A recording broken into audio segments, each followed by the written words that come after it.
سمجھتا ہوں کہ اس موقع پر اس سے زیادہ خوبصورت واضح نصیحت کا سلسلہ نہیں ہو سکتا. ہدایت کے رستوں میں سے ایک یہ بھی ہدایت کا رستہ ہے. تو اس کو کس طرح سے مزید دوسرے طریقوں سے آگے لیا جائے؟ جی میں نے انہیں یہی کہا کہ ایک تو آپ کو زیارت کا ثواب ملے گا، دوسرا آپ کی اس مدد سے جتنے لوگوں کو کھانا ملے گا، راشن ملے گا، ان کی دعائیں بھی آپ کو شامل آ لوں گی، اور کسی ایک انسان کا غم دور کرنا سمجھو کہ پوری انسانیت کا غم. شک نہیں. اور یہ ہمارے نبی اکرم صلی اللہ علیہ وآلہ وسلم کا فرمان ہے کہ اگر کوئی شخص اس حالت میں صبح کرے کہ اسے دیگر مسلمانوں کا کوئی غم نہ ہو تو وہ مسلمان ہی نہیں ہے. اس وقت ہمارے لیے سب سے بڑا غم جو ہے ہماری اپنی ملت جن حالات سے دو چار ہے اور انہیں ہر چیز کی ضرورت ہے. بہت ساری ایسی جگہیں ہیں جہاں نہیں پہنچ سکا، اور آپ نے بھی اچھی نصیحت کی ہے. کوشش کریں ایسے ادارے، ایسی شخصیات جو قابل قبول ہیں یا معتبر ہیں، ورنہ خود پہنچیں یہاں تک پہنچ سب سے اچھی بات تو یہی ہے. کہتے ہیں امام صادق علیہ السلام ایک دفعہ آدھی رات کو نکلے تھے اور اپنے پشت مبارک پر جو ہے انہوں نے ایک روٹیاں پکا کے ایک پوری بوری جو ہے وہ رکھی ہوئی تھی. جناب ابو بصیر نے یہ منظر دیکھا آدھی رات کو، تو یہ پہنچے، انہوں نے مولا سے وہ لینے کی کوشش کی کہ میں اٹھاتا ہوں، تو انہوں نے فرمایا نہیں، میں خود لے کے جاؤں گا. اب دیکھا نا، میں اپنا مال خود لے کے جاؤں گا جہاں ضرورت ہے، کسی کے سپرد نہیں کیا. دیکھنا اس میں ایک پہلا درس یہ ہے. اس نے پوچھا کہ پھر آپ لے کے کہاں جا رہے ہیں؟ فرمایا ایک بستی ہے کہ جو آج بھوکے سو رہے ہیں، اور جعفر صادق سے جو ہے وہ اللہ کی بارگاہ میں وہ کیسے جواب دے کہ میں کیسے سو جاؤں کہ میرے ساتھ ایک انسانوں کا ایک پورا جو ہے وہ قصبہ جو ہے وہ بھوکا سو رہا ہے. پھر اس نے پوچھا وہ کون ہیں؟ اب دوسرا جو درس ہے، انہوں نے نام لیا کہ فلاں بستی. تو حیران ہوا، کہنے لگا یہ تو آپ کے دشمن ہیں، یہ تو آپ کے آباء و اجداد کے دشمن ہیں. فرمایا ٹھیک ہے دشمن ہے، لیکن ہیں تو انسان ہیں، اور آج وہ دکھ درد میں مبتلا ہیں. میں کیسے ہو سکتا ہے کہ میں وقت کا امام حجت خدا. یہ ساری چیزیں ہمارے لیے نصیحت ہیں کہ اس وقت ہم فقط مکتب کی بات نہیں کر رہے، دین کی بات نہیں کر رہے، اس وقت انسانیت کی بات ہے. ہر چیز سے بالا تر ہو کر جو کچھ بھی ہو سکے، میں کہہ رہا ہوں کہ خمس، زکوٰۃ، صدقہ، خیرات، امام ضامن، جو بھی پیسے ہیں، حتیٰ گھر کا وہ سامان جو بھی آپ کی ضرورت نہیں ہے، سب کچھ اللہ کی راہ میں دیں، اور اس میں مذہب سے بالا تر ہو کے.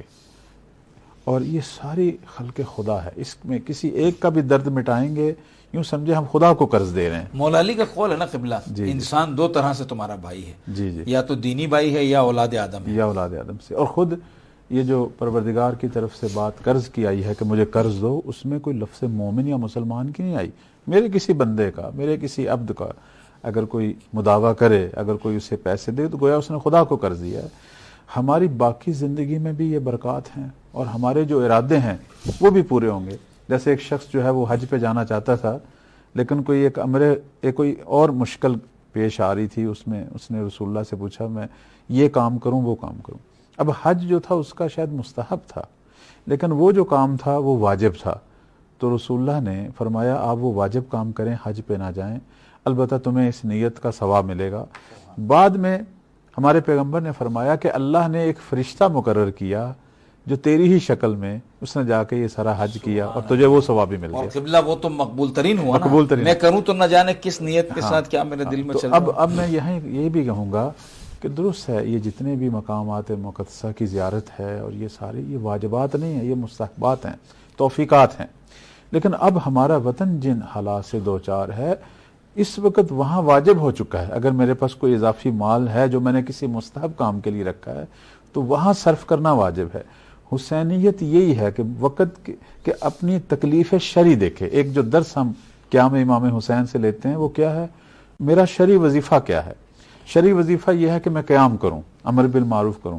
اب اس میں جی آپ تھوڑے ہیں، وہ زیادہ ہیں، کوئی بات نہیں. آپ مارے جائیں گے، کوئی بات نہیں. میں نے اپنے شرعی وظیفے پہ عمل کرنا ہے. حسینیت یعنی اپنے شرعی وظیفے پہ عمل کرو. میرا شرعی وظیفہ اس وقت کیا ہے؟ میرا وطن، میری ملت، میرے سب جو ہیں وہ لوگ ارد گرد وہ کن حالات سے دو چار ہیں. اپنے شرعی وظیفے پہ عمل کرنا حسینیت ہے. ہاں، اپنی خواہش کو پورا کرنا یہ حسینیت نہیں ہے. ایک دفعہ ہماری خواہشیں ہیں، وہ کام بھی کر لیں، وہ بھی کر لیں. ایک دفعہ کہ نہیں، خدا نے مجھ پر اس وقت تکلیف شرعی کیا رکھی ہے.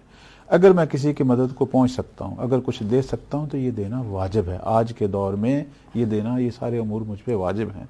تو میں سب سے بڑا دست جو اس وقت ہے وہ ایثار ہے، وہ تعاون ہے، وہ شرعی تکلیف پر عمل ہے. یہ ساری چیزیں ہم درس مولا امام حسین سے لے رہے ہیں. اور سب سے بڑا جو ہے وہ یہ ہے کہ خلق خدا کی خدمت، اور دوسرے لفظوں میں حقوق العباد کو پورا کرنا. اگر میرے بھائی مصیبت سے دو چار ہیں اور میرے پاس میں باعث حیثیت ہے کہ میں کوئی تھوڑی سی پریشانی دور کر سکتا ہوں، تو یہ سارے میرے واجبات ہیں کہ جنہیں میں نے انجام دینا ہے. آج صرف ہم نماز روزے کی حد تک واجبات نہیں ہیں ہمارے، اس وقت یہ ساری چیزیں واجبات ہیں کہ لوگوں کی جو ہے وہ خدمت کرنا اور ان کی مصیبتوں کو دور کرنا. اور جو بھی حیثیت ہے، چاہے کسی کی حیثیت 1 روپیے کی ہو تا 1 کروڑ، ہم اسے محدود نہیں کر سکتے. جو بھی جس کی حیثیت ہے وہ اپنی حیثیت کے مطابق اب خرچ کرے. اور اگر کوئی معتبر ادارے شخصیات ہیں تو ان کے ذریعے خرچ کرے، ورنہ خود پہنچانے کی کوشش کرے جتنا بھی ہو سکتا ہے. یہ درس حسینیت ہے آج کے دور میں جو ہم لے رہے ہیں. اور میں اپنے تمام احباب کی خدمت میں کہوں گا کہ سارے کام چھوڑ دیں جو باقی مستحبات ہیں، خدا کے لیے واجبات کو پہچانیں اور واجبات پر عمل کریں. آج واجب ہیں بہت ساری چیزیں، درست ہے، مستحبات کی کشش ہے، اس سے محبت ہے، وہ ہونے چاہیے. خدا دوبارہ زندگی تو باقی ہے انشاءاللہ، دعا کریں آئندہ سال یہ توفیقات ملیں تو. لیکن ارد گرد کے جو حالات ہیں اس میں اپنی شرعی جو تکلیف شرعی ہے، جو واجب شرعی ہے، اس کی تشخیص اور اس تک پہنچنا، یہ مولا امام حسین کا درس ہے. اور اس میں ہر قسم کی قربانی جو ہے دینا، یہ وہ چیز ہے جو امام حسین کو مدینہ سے کربلا لے آئی. اپنی تکلیف شرعی پر انہوں نے عمل کیا.